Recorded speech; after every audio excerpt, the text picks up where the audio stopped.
Hello guys, I am Rivam Gupta, director of AR classes. जैसे कि आप लोग सब जानते हैं, बेसिक ऑफ अकाउंटिंग की हमने सीरीज स्टार्ट की थी एंड आज जो वीडियो है ये बेसिक ऑफ अकाउंटिंग 9th है।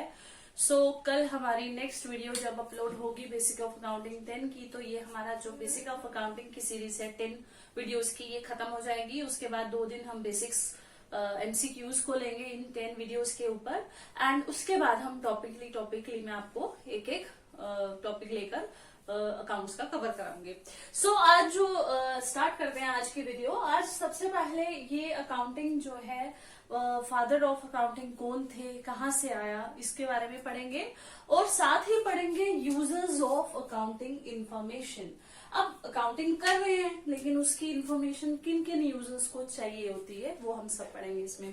तो सबसे पहले बात करते हैं लूका पैकोली।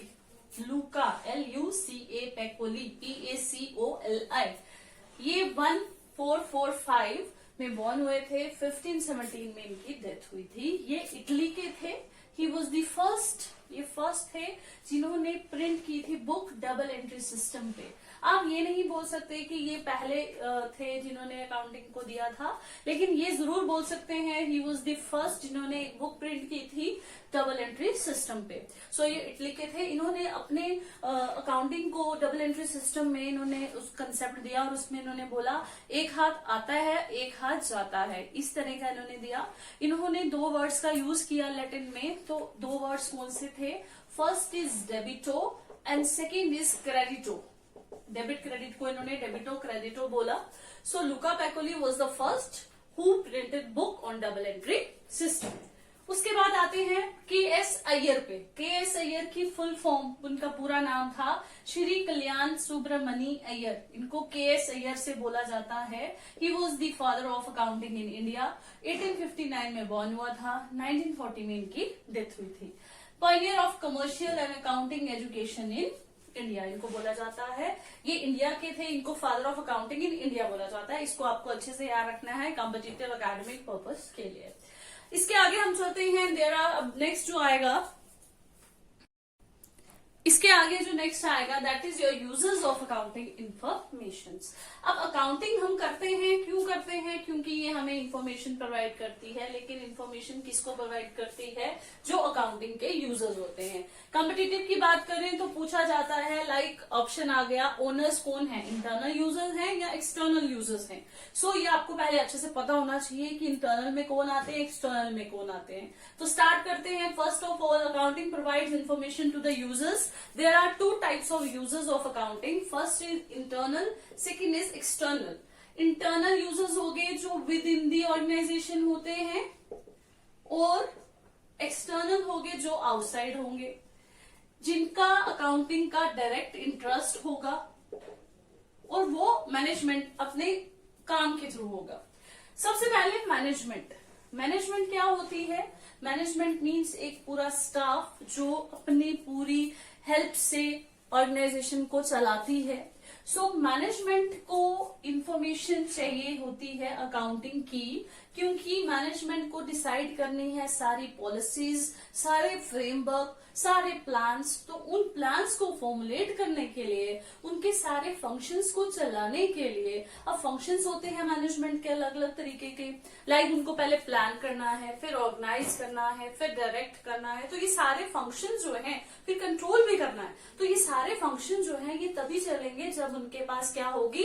अकाउंटिंग इंफॉर्मेशन होगी। सो मैनेजमेंट क्या है? इंटरनल यूजर है जिसको अकाउंटिंग इंफॉर्मेशन चाहिए होती है।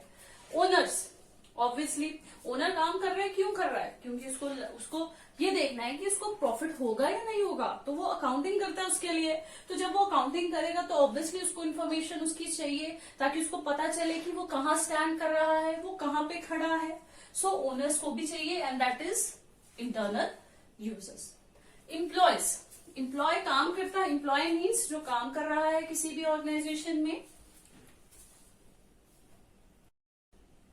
एम्प्लॉयज मीन जो काम कर रहा है ऑर्गेनाइजेशन में। एम्प्लॉय काम कर रहा है तो वो भी यही चाहता है कि उसको पता रहे कि बिजनेस जो है वो किस पोजीशन पे है, क्योंकि उसको फिर पता चलेगा कि वो वहां रहकर आगे बढ़ भी सकता है या नहीं, या वो वही रहेगा। बिकॉज टर्नओवर से अकाउंटिंग इन्फॉर्मेशन से उसको बूस्ट मिलेगा, भाई इस बार काम अच्छा चल रहा है तो मेरी शायद इंप्रूवमेंट हो जाए सैलरी वगैरह में, मुझे चांसेस लग रहे हैं, मुझे अपॉर्चुनिटी मिल सकते हैं। तो उसके लिए एम्प्लॉय भी अकाउंटिंग इन्फॉर्मेशन मांगता है। So management owners and employees are internal users, इसको याद रखना। उसके बाद आइए एक्सटर्नल यूजर्स पे। एक्सटर्नल हो गया आउटसाइड द ऑर्गेनाइजेशन। सबसे पहले एक्सटर्नल यूजर में आ गया आपका क्रेडिटर्स। मैंने पहले भी बताया है क्रेडिटर्स कौन होते हैं, जिससे बिजनेसमैन ने पैसे लेने होते हैं, जिसको बिजनेसमैन ने पैसे देने होते हैं, ठीक है ना। जिसको बिजनेसमैन ने पैसे देने हैं वो उसका क्रेडिटर है, जिससे बिजनेसमैन ने पैसे लेने हैं वो उसका डेब्टर है। सो क्रेडिटर्स को भी इंफॉर्मेशन चाहिए अकाउंटिंग की, ताकि उसको रहे कि मुझे पैसे मिलेंगे भी या नहीं मिलेंगे, तो उसको एक तसल्ली हो जाएगी। तो उसके लिए वो भी अकाउंटिंग इन्फॉर्मेशन मांगता है। इन्वेस्टर्स, हर एक बड़े बिजनेस में इन्वेस्टर की जरूरत होती है। बिजनेस को बहुत ऊपर लेके जाने के लिए इन्वेस्टर चाहिए, एंड इन्वेस्टर को भी सबसे पहले अगर इन्वेस्टमेंट करनी है बिजनेस में, वो सबसे पहले क्या मांगेगा, अकाउंटिंग इन्फॉर्मेशन मांगेगा, उसके बाद इन्वेस्टमेंट करेगा। पोटेंशियल एम्प्लॉय, कुछ एम्प्लॉयज ऐसे होते हैं जो बैठे होते हैं और सोचते हैं कि मैंने वही कंपनी ज्वाइन करनी है, लेकिन उसके लिए वो उसकी अकाउंटिंग इन्फॉर्मेशन देखता रहता है। और पोटेंशियल है, उसको पता है कि जब इसकी कंडीशन और अच्छी होगी तो मैं यहाँ अप्लाई करूंगा। Consumers, obviously consumers accounting information चाहते हैं, बिकॉज कंज्यूमर्स को भी पता रहे कि जो ये ऑर्गेनाइजेशन है या जो बिजनेस है जो हमारे गुड्स बना रही है वो किस क्वालिटी का है, क्योंकि अच्छी क्वालिटी अच्छी इन्फॉर्मेशन होगी तो दैट मीन्स वो अच्छा काम कर रहे हैं। टैक्स अथॉरिटीज, टैक्स लगाने के लिए भी अकाउंटिंग इन्फॉर्मेशन की जरूरत होती है। लाइक अगर आप रिटर्न्स भरते हो उसमें भी चाहिए। सो टैक्स अथॉरिटीज भी जो है वो एक्सटर्नल यूजर्स हैं। इसके अलावा कुछ ऐसे यूजर्स भी हैं जो आउटसाइड एक्सटर्नल ही बोले जाते हैं लेकिन इनडायरेक्ट होते हैं। लाइक पब्लिक, रिसर्चर्स जो रिसर्च करते हैं कौन सी कंपनी किस लेवल की है, कहाँ पहुंची है। मीडिया, जिसको आपको पता ही है प्रिंट करने के लिए। और जो रेगुलेटरी एजेंसीज होती है लाइक SCBI होती है, स्टॉक एक्सचेंज होती है, ये भी आप आगे पढ़ोगे अच्छे से। तो इन सब में भी यूजर्स की जरूरत होती है। आई होप ये वीडियो आपको अच्छे से समझ आएगी। एक बार नहीं आती, 2 बार देखिए, लेकिन समझ जरूर आएगी। और इसी तरह हम कल अपनी लास्ट वीडियो के साथ फिर इसके MCQs देंगे आपको। 2 दिन के मैं MCQs दूंगी। उसके बाद हम एक एक टॉपिक पे आएंगे, जर्नल, लेजर, ट्रायल बैलेंस, उसको अच्छे से पढ़ेंगे ताकि आपको कुछ ना कुछ हेल्प मिल सके मेरे थ्रू। मेरी यही कोशिश रहेगी। एंड मैं आपको बार बार बोलती हूँ, प्लीज सब्सक्राइब कीजिए, शेयर कीजिए, लाइक कीजिए और ऐसे ही मेरी वीडियोस देखते रहिए, प्यार देते रहिए। Thank you.